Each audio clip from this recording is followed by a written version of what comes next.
성도 여러분, 우리가 살아가는 인생에는 참 즐거운 일, 행복한 일, 기쁜 일들이 많이 있습니다.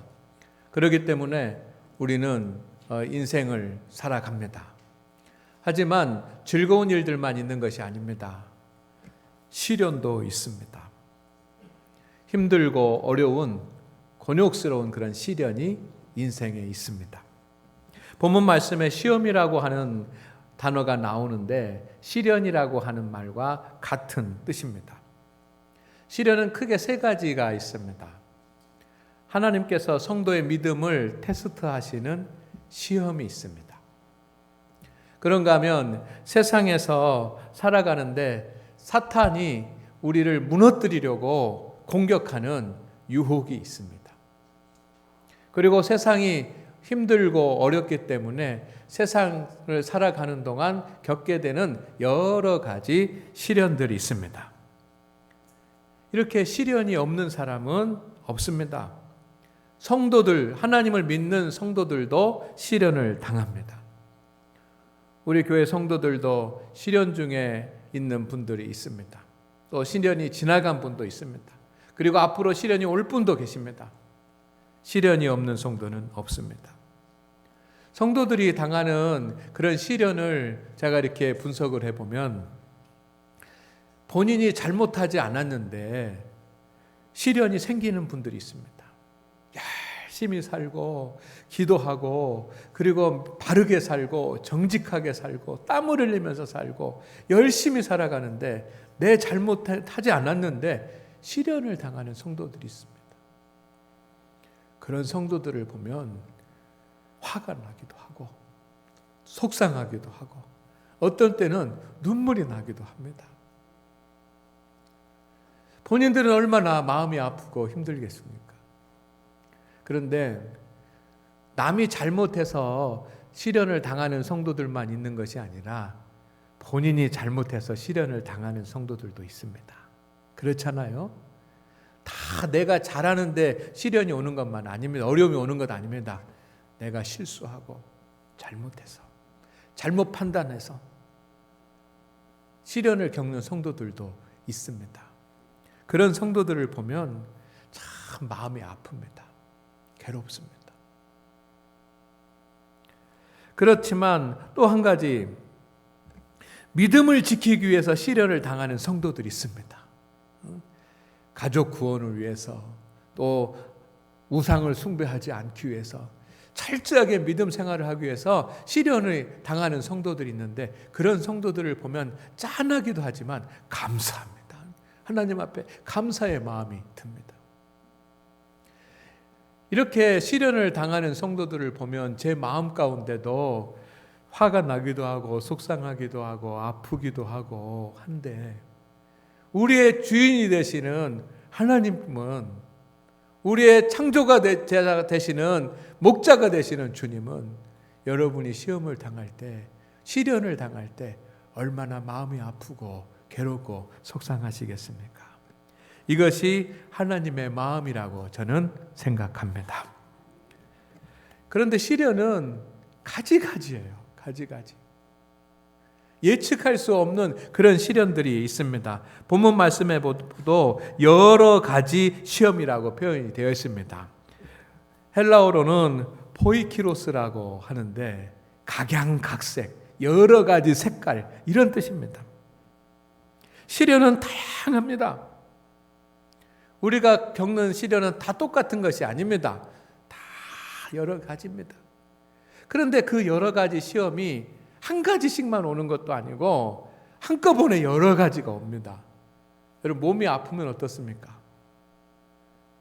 머리가 아프면 머리만 아픈 것이 아니라 배도 아프고 다리도 아프고 허리도 아프고 하나가 아프면 줄줄줄줄줄줄이 이렇게 아픈 데가 더 많이 생겨요.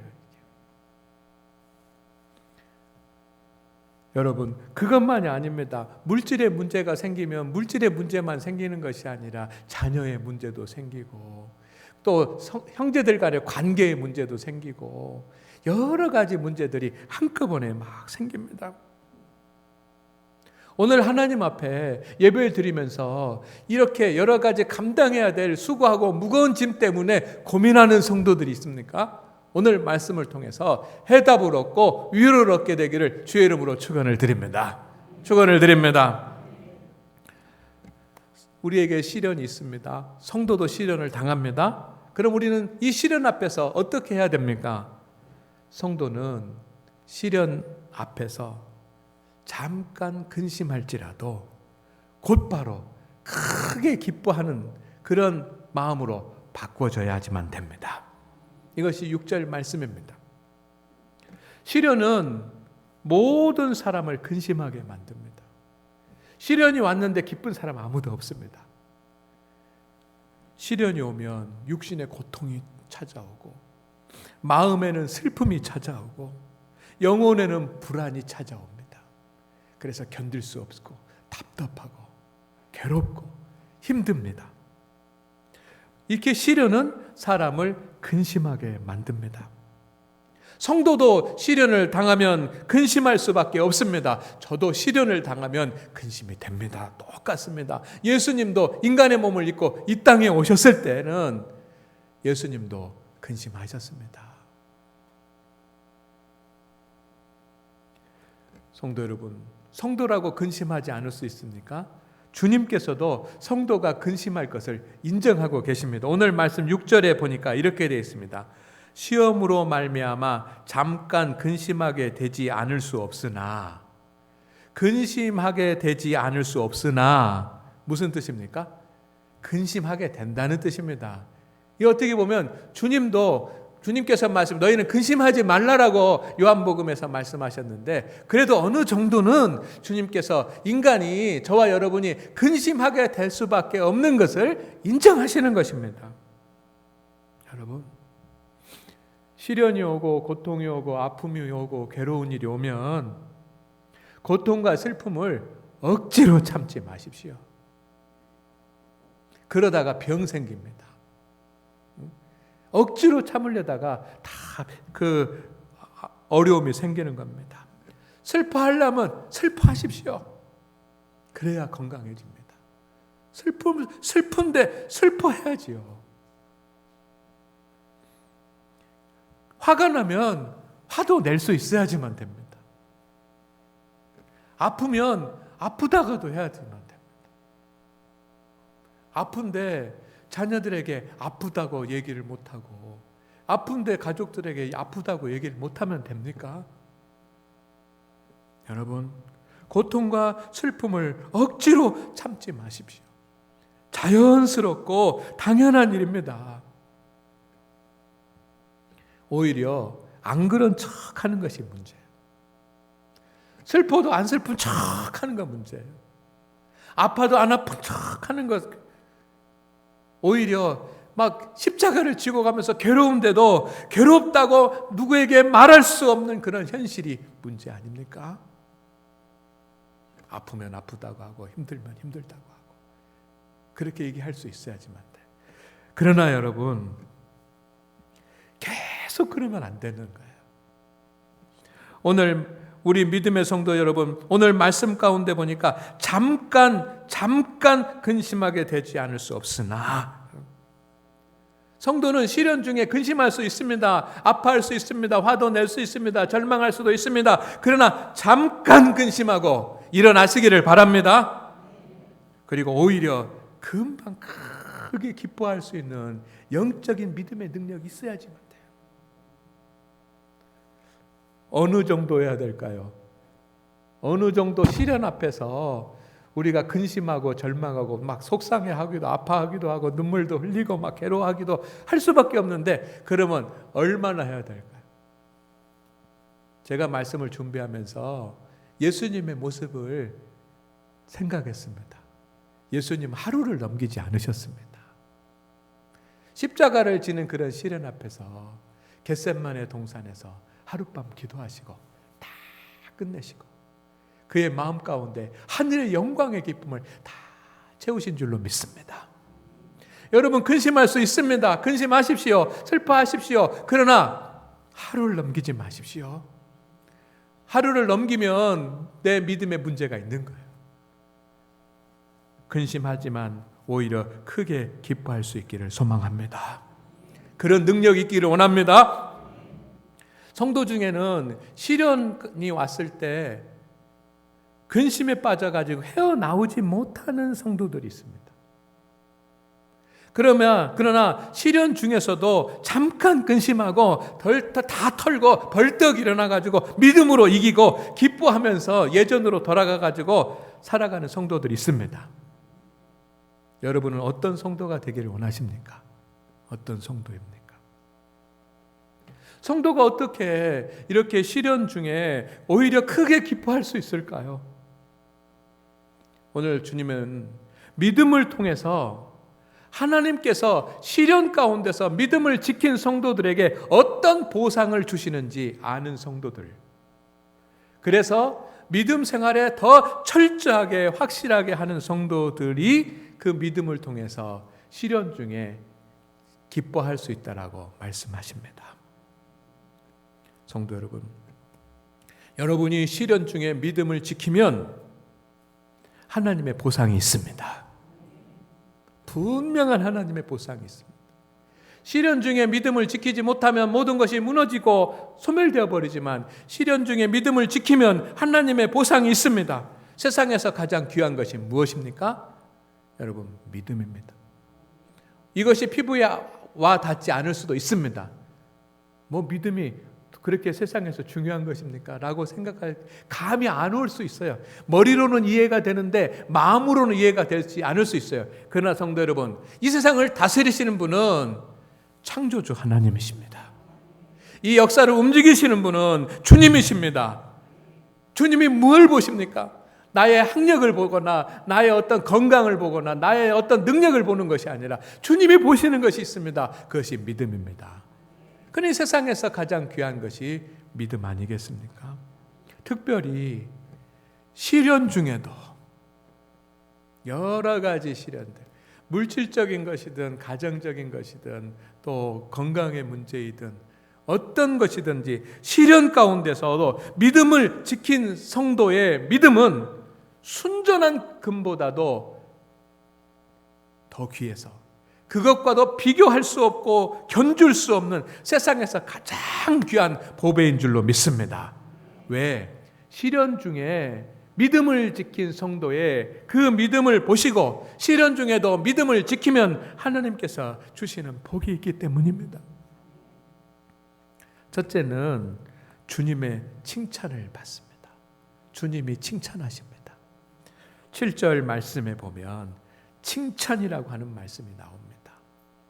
여러분, 칭찬이라고 하는 말은 인정이라고 하는 뜻이 있고 박수라는 뜻입니다.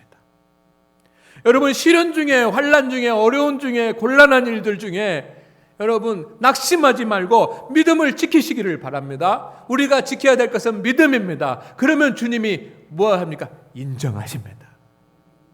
우리 집사는 믿음을 지켰구나. 우리 누구누구 권사는 믿음을 지켰구나. 우리 누구누구 목사는 믿음을 지켰구나. 주님이 인정하시고 그 다음에 어떻게 합니까? 칭찬한단 말은 박수를 치는 겁니다. 주님이 나를 향하여 박수를 부릅니다. 여러분, 운동선수가 열심히 최선을 다해서 실력이 막 그렇게 뛰어나지 않아도 열심을 다해서 최선을 다해서 그렇게 경기에 임하는 그런 운동선수. 다른 사람들은 벌써 다 마라톤 경기에 들어왔는데 불편한 다리, 다친 다리의 모습을 입고 2시간 늦게 들어오는 마라톤 선수를 보면 우리는 어떻게 됩니까? 박수를 보내는 겁니다. 시련 중에도 믿음을 지킨 성도들은 주님께서 여러분을 향하여 박수를 보내실 줄로 믿습니다. 얼마나 감사해요. 주님이 인정하시고 주님이 박수를 보내십니다. 근데 주님은 박수만 보내시는 것이 아니라 착하고 충성된 종, 어려운 가운데도 믿음을 지킨 그런 성도들에게는 더 큰 사명을 보상해 줍니다. 물질을 보상해 주면 얼마나 좋겠습니까? 근데 사명을 보상해 줘요. 그래서 여러분, 별로 이렇게 그것도 목사님, 저 하나님 더 큰 사명을 주시지 말고 물질을 주십시오. 이렇게 하실지 모르겠어요. 사명은 부담이 됩니다. 그런데 여러분 잘 이해하십시오. 하나님께서 우리에게 더 큰 사명을 주실 때는 이렇게 하라고 사명만 주시는 것이 절대로 아닙니다. 권세를 주십니다. 이것이 성경의 증거입니다. 하나님의 큰 사명을 맡은 성도들이 더 큰 사명을 감당할 수 있도록 능력도 주시고 지혜도 주시고 건강도 주시고 물질도 주시고 모든 필요한 것들을 주십니다. 사명을 감당하는 자가 건강도 얻고 물질도 얻고 성공도 얻고 그런 복을 받게 되는 줄로 믿습니다. 여러분, 시련 중에 믿음을 지키십시오. 그러면 주님께서 박수를 치시고 인정하시고, 그리고 이 세상 살아가는 동안, 직분 갖고 살아가는 동안, 가정에서 일터에서 살아가는 동안 충분한 능력과 지혜와 물질과 건강을 주님께서 보장하여 주실 줄로 믿습니다. 특별히 여러분 건강 때문에 염려하는 분들이 있습니까? 하나님 앞에 맡기십시오. 하나님 앞에 기도하십시오. 그리고 더 믿음을 지키십시오. 주님께서 해결해 주실 것입니다. 두 번째는 영광을 얻습니다. 시련 중에도 믿음을 철저히 확실하게 지킨 성도는 주위 사람들에게 아름다운 사람, 뛰어난 사람이라고 하는 명성을 얻습니다. 영광이라고 하는 말은 명성이라고 하는 말입니다. 칭송이라고 하는 말입니다. 여러분, 성도가 믿음을 지킬 때, 온전한 믿음 생활을 할 때, 특별히 시련이 오고 환난이 오고 어려움이 왔을 때, 십자가 쥐고 가면서도 믿음 생활을 철저하게 할 때 아름다워집니다. 왜냐하면 옛사람이 다 죽고 새 사람이 되기 때문입니다. 옛사람은 추해지만 새 사람은 아름답습니다. 그래서 겉으로는 핍박을 받고 있고 겉으로는 환난을 당하고 있어도 믿음을 지키면 그가 아름다워 보이는 거예요. 아멘입니까? 영광을 얻은 그런 사람, 믿음을 지키고 철저하게 믿음을 서로 살아가는 사람은 중요한 가치를 가진 사람이 됩니다. 때로는 물질이 부족하고 때로는 여러 가지 인간적으로 보면 부족한 부분이 있을지 모르지만 가정에서, 교회에서, 지역에서 중요한 사람, 소중한 사람이 됩니다. 영광이라고 하는 이 헬라어는 무겁다라고 하는 그런 의미가 있습니다. 비중 있다는 뜻입니다. 비중 있는 사람이 됩니다. 누가 가정에서 비중 있는 사람이 되고, 누가 교회에서 비중 있는 사람이 되고, 누가 지역에서 비중 있는 사람, 중요한 사람이 됩니까? 실력 있고 말 잘하고 세상적으로 뛰어난 그런 사람이 아니라 시련 중에도 시험 중에도 믿음을 지키고 철저하게 믿음대로 사는 사람이 결국은 다 영광스러운 아름다운 사람, 소중한 사람으로 드러나게 되어 있습니다. 왜냐하면 그는 항상 신실하게, 성실하게, 충성스럽게, 공의롭게, 지혜롭게 살아가기 때문입니다. 오늘 하나님 앞에 예배 드리는 성도들 중에 시련, 마음 아프고 괴로운 시련 중에 있는 성도들이 있습니까? 남몰래 눈물을 흘리는 성도들이 계십니까? 하나님, 믿음을 지키십시오. 내 힘으로는 할 수 없습니다. 그러나 믿음을 지키십시오. 그러면 주님이 소중한 사람으로, 아름다운 사람으로 세워주실 줄로 믿습니다.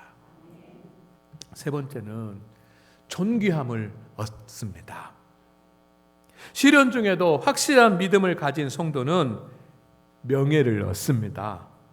명예라고 하는 것은 그 지위와 신분이 높고 귀한 것입니다. 이게 존귀한 거예요. 시련 중에 흔들리지 않는 믿음의 성도는 가정에서, 교회에서, 지역에서, 나라에서 존귀한 사람이 됩니다. 왜냐하면 본이 되기 때문입니다. 성도 여러분, 우리는 어떤 본이 돼야 됩니까? 믿음의 본이 돼야 되지 않습니까?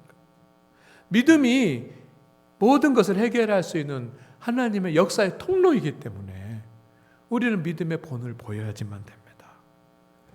그래서 시련 중에 믿음이 흔들리지 않는 성도는 존귀한 자가 됩니다. 하나님께서 그렇게 만들어 주십니다. 지금은 핍박을 받고, 지금은 누군가가 아프게 하고, 지금은 누군가가 힘들게 하고, 지금은 이렇게 때로는 물질 문제 때문에, 어떤 관계의 문제 때문에 어려움을 겪고 있을지 모르지만, 그래서 사람들이 나를 어떻게 생각하는지 이렇게 마음 가운데 약함이 있을지 모르지만, 성도 여러분, 믿음으로 끝까지 믿음으로 지키면 하나님께서 여러분을 높여주실 줄로 믿습니다. 존귀하게 하실 것입니다. 존경받는 장로님이 될 겁니다. 끝까지 믿음을 지키고 시련 중에도 어려움 중에도 믿음을 지켜나가면 존귀한 권사님이 되실 것입니다. 그리고 믿음 중에도 어려움 중에도 시련 중에도 철저하게 믿음의 길을 가면서 흔들리지 않고 믿음 가운데 바로 서 있는 그런 성도들은 좋은 아버지가 될 것이고 훌륭한 어머니가 될 것입니다. 참된 그리스도인이 될 줄로 믿습니다. 성도는 항상 존귀한 자가 되어야 합니다. 시편 16편 3절에 땅에 있는 성도들은 존귀한 자들이니 라고 했습니다. 다윗의 고백입니다. 우리 성도 여러분, 주님께서 시련 중에 있지만 우리가 믿음을 지키면 존귀한 자로 세워주실 것을 믿으십시오. 그래서 성도는 시련 중에도 확실히 믿음을 지켜야지만 됩니다. 왜? 하나님께서 시련 중에 믿음을 지키는 성도들에게 칭찬과 영광과 존귀를 얻게 하신다고 분명히 오늘 말씀에 약속하셨기 때문입니다. 예수님 당시에 이렇게 칭찬과 영광과 존귀를 받는 사람이 누구였을까? 박수를 받고 높임을 받고 사람들이 막 존경하고 이런 사람이 누웠을까? 로마의 총독쯤 아니겠습니까? 로마 제국의 황제가 로마를 다스리는데 지역을 분할해가지고 나라를 다스립니다.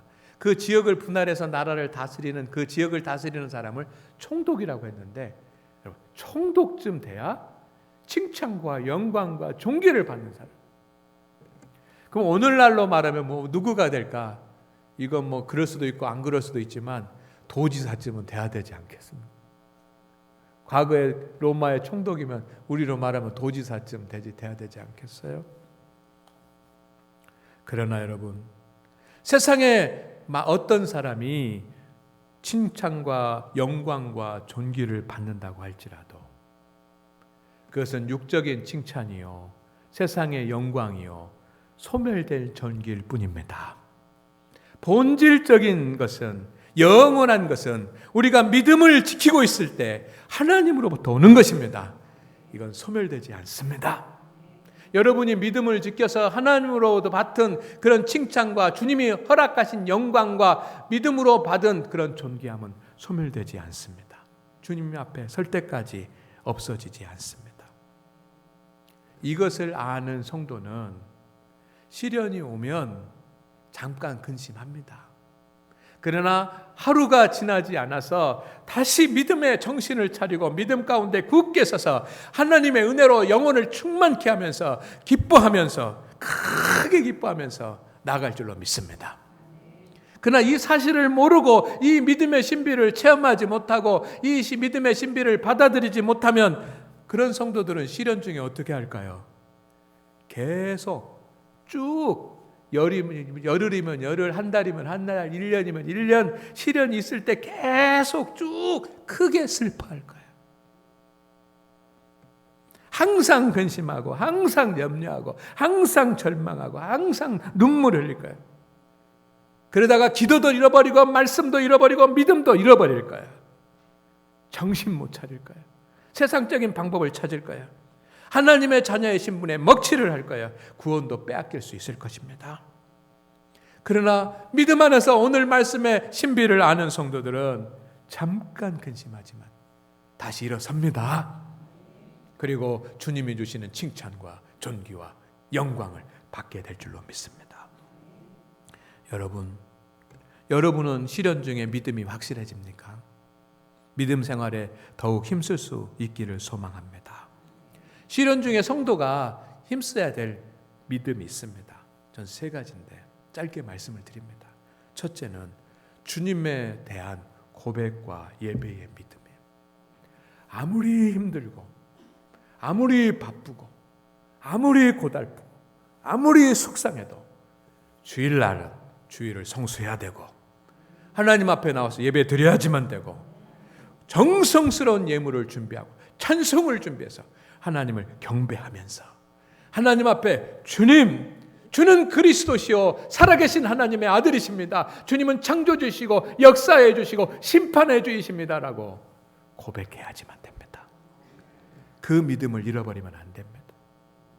많은 사람들이 시련을 당하고 시험 당하면 방문 걸어 잠그고 방에 들어앉아 있어요. 안 됩니다. 안 됩니다. 절대로 안 됩니다. 그건 철저한 믿음의 삶이 아닙니다.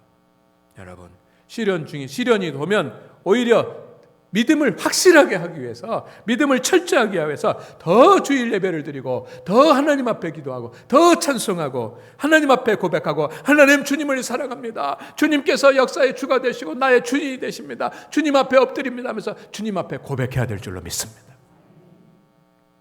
이게 흔들리면 안 돼. 두 번째는 말씀 순종과 경건 생활의 믿음입니다. 이게 중요한 거예요. 주일만 와서 예배 드리는 것이 아니라 시련이 오면 더 말씀을 붙잡고 말씀을 묵상하고 말씀의 은혜를 받고 그리고 더 기도의 자리에 앉아서 하나님 앞에 기도하고 이전까지는 하루에 30분 기도했으면 시련이 오면 1시간 기도하고 하루 종일 기도하고 금식하면서 기도하고 그리고 하나님의 말씀에 순종하지 못했던 것들이 있으면 순종하고 나가야 될 줄로 믿습니다. 믿음을, 확실한 믿음을 주님께서 보시기 때문에. 그리고 세 번째로는 직분과 사명을 감당해야지만 되는 거예요. 직분과 사명. 우리 성도들 중에 어려움이 있고 시련이 있고 몸이 약하고 아파도요, 사명을 감당하기 위해서 자리를 지키는 성도들이 있어요. 주님께서 그들을 치료하시고 강건케 하시고 모든 문제를 해결해 주실 줄로 믿습니다. 직분과 사명을 감당해야지만 돼요. 철저해야지만 돼요. 오늘 성도 여러분, 여러분 앞에 시련이 오면 잠깐 슬퍼하십시오. 잠깐 슬퍼하십시오. 그러나 잠시로 끝내고 믿음으로 굳게 일어나서 하나님 앞에 기뻐하며 나가십시오. 슬픔이 아니라 기쁨으로 채우십시오. 왜? 주님께서 우리에게 칭찬과 영광과 존귀를 얻게 하실 것이기 때문입니다. 무엇을 보고? 믿음을 보고. 그러니 우리가 해야 될 일은 믿음을 확실하게 하는 일입니다. 주님께서 보상해 주실 것입니다. 기도합니다. 주님, 시련 중에 있는 성도들을 기억하여 주옵소서. 시련 중에 슬퍼하고 아파할 때 주여 품어주시고 새 힘을 주옵소서. 성도들이 시련 중에 속히 칭찬과 영광과 존귀를 얻게 하시는 주님을 기억하게 하여 주옵소서. 그리고 믿음 생활을 더 철저히 하게 하옵소서. 그리고 기뻐하게 하옵소서. 시련 중에도 믿음을 잃지 않고 믿음 생활에 더욱 힘쓰는 성도들이 있습니다. 칭찬과 영광과 존귀를 얻게 하여 주시옵소서. 한 주일 동안 이 말씀 마음에 새기고 묵상하며 기도할 때 우리 성도들이 말씀의 열매와 하나님의 능력을 보게 하옵소서. 예수님의 이름으로 기도드립니다. 아멘.